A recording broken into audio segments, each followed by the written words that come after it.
Salvete discipuli.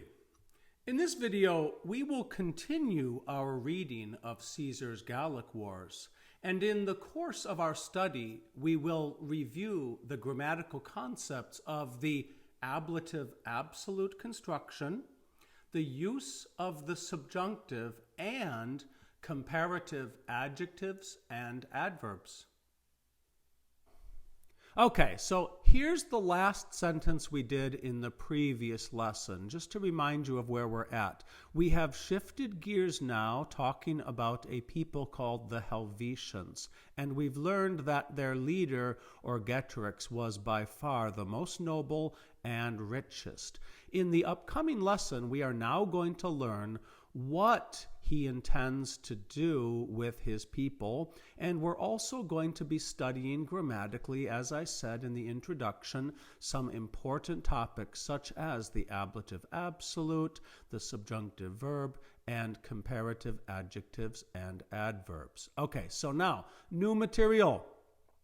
I'll read the Latin, and then we'll talk about the English and break it out grammatically. Is Marco Messala et Publio Marco Pisone consulibus regni cupiditate inductus conjurationem nobilitatis fecit. Literally, he, with Marcus Messala and Publius Marcus Piso consuls, and we're going to talk about what that actually means in a bit, he, induced by desire of kingdom, made a conspiracy of the nobility. Okay, so this is the ablative absolute that we are going to study in a little more detail in a moment. Let's first make sure we understand the rest of the sentence. Is the closest Latin has to a third-person pronoun, okay? Sometimes you might see the use of the demonstrative adjective ille, which means that, and ille is what turns into the word the in all the Romance languages, okay? But in classical Latin, more often, is would have been the go-to when you just want to say he. So what he did, here's your main verb way down here. He made, okay? What he made, here's your accusative object, he made a conspiracy. Now, he made a conspiracy nobilitatis. This is genitive singular. He made a conspiracy of the nobility. Now, what this means is he got the other nobles to agree with him on a conspiracy. He's one of the nobles. He got all of the other nobles together and said, hey, let's do this thing. It's a conspiracy because, after all, we've got some ulterior motives that we're not going to tell everybody about, okay? So he made a conspiracy of nobility. Now, this clause in the middle, this is why he did this, okay? He did this because he is inductus. This is a past participle. Inductus means induced or led to do something. Now, what he was led to do, he was led by a desire, cupiditate, okay? This is ablative, singular. He was led by a desire. What he was led by a desire of was regni, a desire of kingdom. Let's just think for a moment, what could that possibly mean? Induced by desire of kingdom. What it means is he'd like to own a kingdom, okay? He has a desire to own a kingdom. He has a desire of kingdom, okay? And he was induced by desire of kingdom, and that's why he made a conspiracy of the nobility.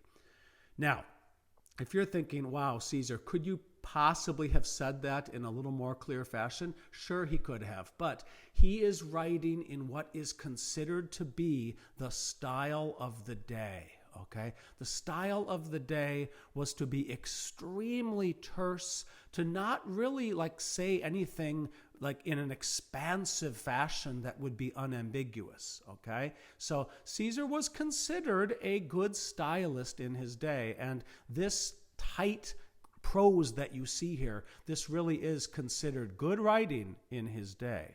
Now, let's dig in a little bit now on this ablative absolute construction. Okay, so all of these, Messala, pisone, consulibus. These are all ablative endings. And you know, hidden inside these abbreviations are also ablatives. But he's using abbreviations for the very common first names Marcus and Publius. So literally, this is translated as with Marcus Messala and Publius Marcus Piso consuls. That is the literal translation.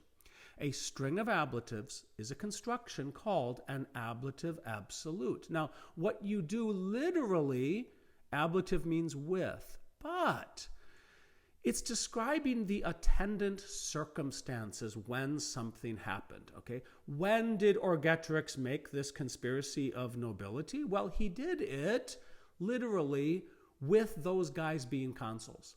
The Romans did not have a system of telling you what year it was. Since you could only be a consul 1 year, you could not be a consul 2 years in a row, the two people who were consuls was always different every year.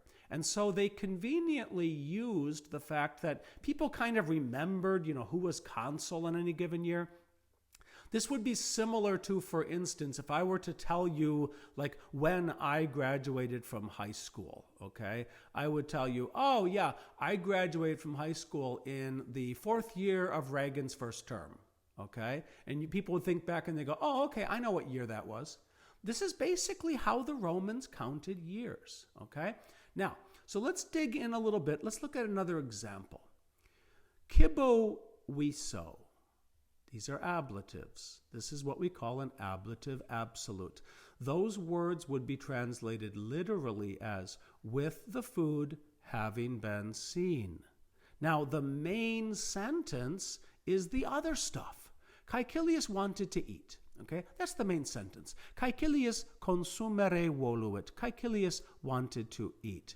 What Kibowiso tells you is what were the circumstances in which Caecilius consumere voluit. Those were Kibowiso, with the food having been seen. Now, you can now tweak that, the literal with the food having been seen. Let's tweak it into, for instance, after the food had been seen. Just because the word postquam, and you know postquam means after, just because postquam isn't in the sentence doesn't mean your English translation couldn't add it just to make good sense of this, okay? You could even, by the way, make this active, okay? Since in this case, it's obvious that Caecilius is the one who saw the food and then wanted to eat it. You could even say Caecilius, after he saw the food, wanted to eat, okay? Another option is, instead of after, you could say when, okay? You know that ubi means when, okay? You could have said ubi kibum vidit, okay? When he saw the food. You could have said that, but Romans preferred, again, this terse prose style. The ablative absolute really was their go-to construction for packing this meaning into this little clause. Because the food had been seen. That's another option, okay? So when, after, because. You can feel free to add those in your English translation if the sense seems to allow it. Okay, let's look at another example, and this time we're going to give you the chance to translate. All I've done here, by the way, I've replaced the subject, I've replaced the object inside the ablative absolute, and I've replaced the infinitive. So to give you a little bit of vocabulary help of words that might be a bit unfamiliar, librum means book, lego, leggere means to read, okay? So remember, the main sentence is going to be that metella leggere voluit.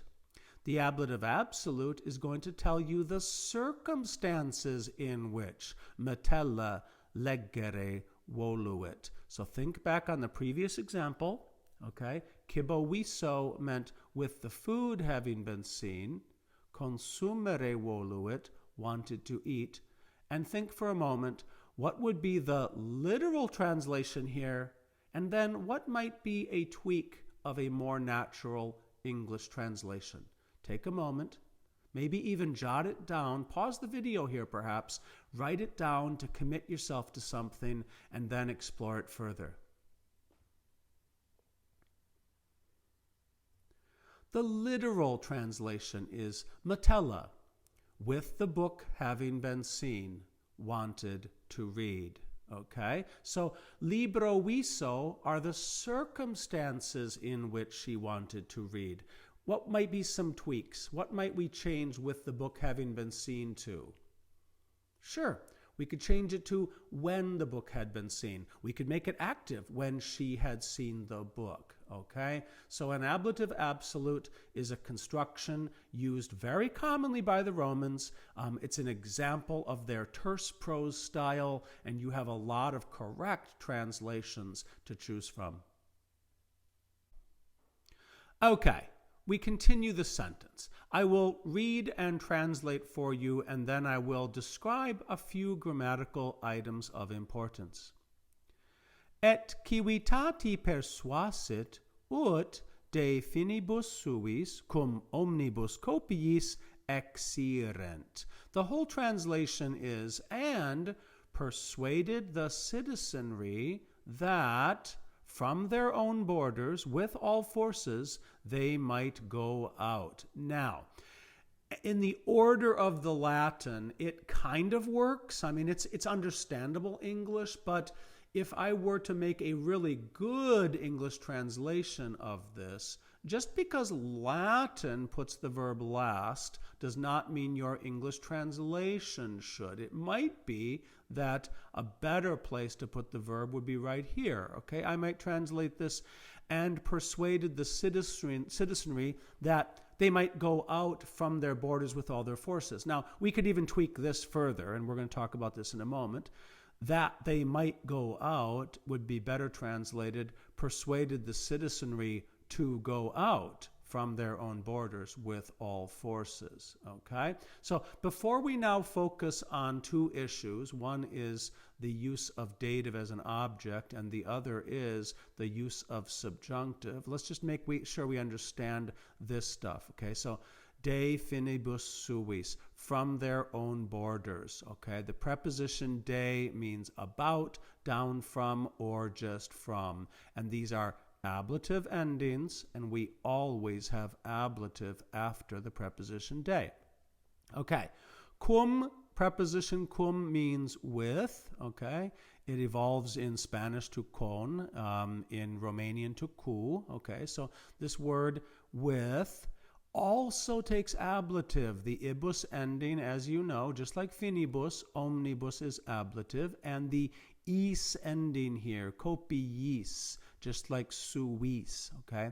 These are ablative endings with all forces. Okay, so again, before we move on, a better English translation would be, and persuaded the citizenry to go out from their own borders with all forces. Now, let's dig in. Just remember, some verbs take a dative object. Almost all take an accusative object, okay? In English, accusative is our object. If you say, like, you saw me, okay, me is accusative. You would never say you saw I. I is nominative, okay? But some Latin verbs take a dative object. Civitati, this is a dative ending. So, persuasit civitati, persuaded the citizenry. Now, most importantly, because this comes up a lot, okay? Subjunctive is the form used after ut. It means something intended or wished, okay? The literal translation of ut exirent would be that they might go out. Now, the imperfect subjunctive is formed by taking the infinitive of the verb, okay? Exire is the infinitive. This is just the verb to go, ire, just like Spanish ir means to go, okay? Exire means to go out. What you do to form the imperfect subjunctive, you put verb endings on the infinitive, okay? That they might go out. So, let's just break this down a little bit. Julius exit. Julius goes out. this is presented as a fact, okay? Exit is what we call an indicative verb, okay? Indicative means verbs that are presented as a fact. Now, I might tell you Julius exit and be lying to you, but if I'm presenting it as a fact, we use indicative. Here's the past tense. Julius exiwit. Julius went out. Okay, so again, this is presented as a fact. Now, look at this sentence. Marcus wolt ut Julius exeat. Okay, exeat is the subjunctive of to go out. Why am I using subjunctive? Here's why. This is presented as a desire. Julius may not go out at all, okay? The thing that's true in this sentence is wolt, okay? Marcus wants something, okay? That's the only true statement. What Marcus wants, ut Julius exeat, okay? This may not happen, okay?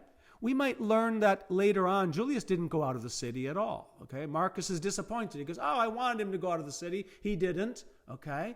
But when we want to express something that is a desire or an intention, we use the subjunctive. Okay. The literal, okay, that he may go out, but again, here's the better English, wants Julius to go out. Okay. If we shift this now into the past tense, and this is why we're reviewing this, because exiret occurred in our reading, in the plural exirent, but we're using the singular to make it simpler. Voluit, wanted, okay? If we have a past tense verb here, we need a past tense verb here, okay? So Marcus wanted. What Marcus wanted was that Julius might go out. Voluit ut Julius exiret. If the main verb is past tense, the subjunctive also is past tense. This is presented as a desire. Julius might not have gone out. And again, tweak this into a better English. Marcus wanted Julius to go out instead of Marcus wanted that Julius might go out. Okay, let's continue. Per facile esse, cum virtute omnibus praestarent, totius Galliae imperio potiri. We only have one actual main verb here, okay? Praestarent. So literally, per facile esse means to be very easy. Esse is the infinitive to be. Per facile means very easy.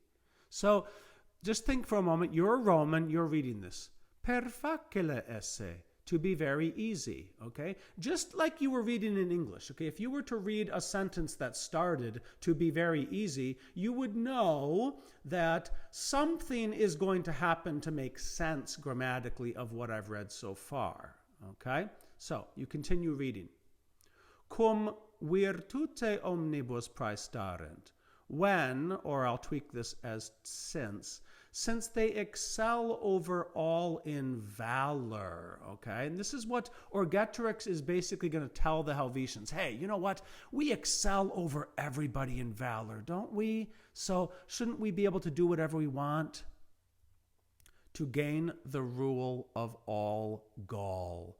Orgetorix is going to tell his people, since we are near the Germans, as we learned in the last lesson, we have become so strong, okay? We've become so strong. Shouldn't we be able to conquer all of Gaul? I think we can. We have to leave our valley we live in, obviously, in order to go conquer all of Gaul. So this sentence, as it is written here, is grammatical for the Romans, okay? To be very easy, since they excel over all in valor, to gain the rule of all Gaul, okay? Perfectly grammatical sentence in Latin, but not in English, okay? To turn this into a grammatical sentence in English, we need to do the following, okay? We need to actually start here, okay? This is the clause we're going to need to translate, and then the rest of it, okay, the rest of it is going to become what follows the first clause. Since they excel over all in valor, it would be very easy to gain the rule of all Gaul. Okay, now that is a good English translation. So what we're learning here as we explore authentic Latin is that Caesar's idioms, Caesar's word order, okay, it was considered good writing in his day, but a literal translation of Caesar, preserving his idioms, preserving his word order, is incomprehensible English, okay? So you have to learn how to feel free to, once you got all of the data, okay, recast the sentence into something that makes some sense. Since they excel over all in valor, it would be very easy to gain the rule of all Gaul. Okay, we're going to study one more sentence in this lesson, and this sentence has some tricky things in it. I'll read the Latin, I'll show you the translation, and then we'll break it down for you. Id hoc facilius eius persuasit, quod undique loci natura Helvetii continentur. Literally, this with this more easily. Again, remember people, what I was saying about a literal translation of the Latin into English does not necessarily create a good English translation. Caesar is being very terse, okay? So when he says id, this, okay, what he's referring to is his plan to persuade the people, okay? A good English translation might be of this plan, okay? But for Caesar, just saying id, this, was considered terse and good writing. Hoc. This is ablative. With this, okay? Now again, a better English translation, with what, okay? The with is with his argument, okay? More easily, now that actually does translate, okay? Eius persuasit, okay? This with this more easily he persuaded them, okay?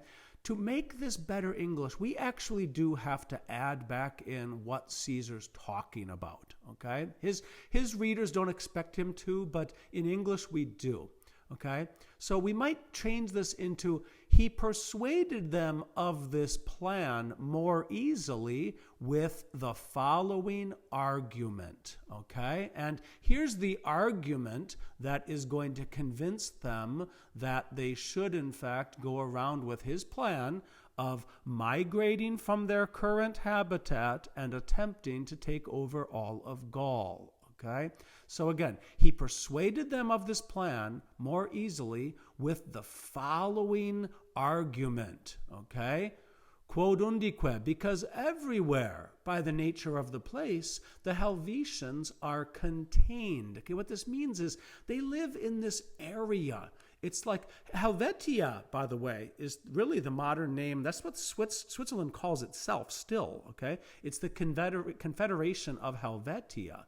Okay, so they live like in these mountain valleys, and their population has grown to a point where they actually feel like they want to kind of break out of their current area. And as Argetorix is trying to convince them, he thinks they can take over all of Gaul. Okay, so loci natura, these are ablatives, by the nature of the place, okay, genitive of the place, okay? So let's break this down a little further.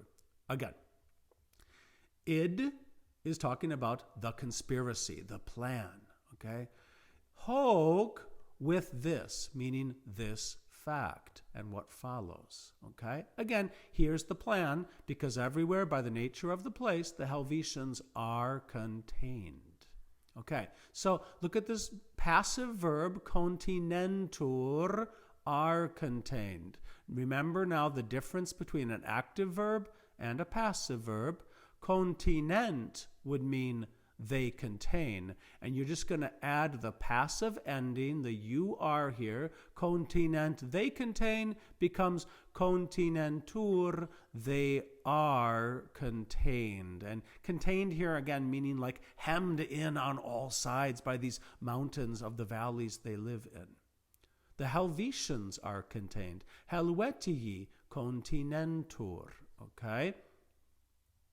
Now, let's close this lesson with a review of comparatives. The word facilius is a comparative adverb. It means more easily. Facilis, easy, this is just the basic adjective. Okay? Facilis, easy. Let's look at all the possible forms of this adjective and then confirm our knowledge with another one.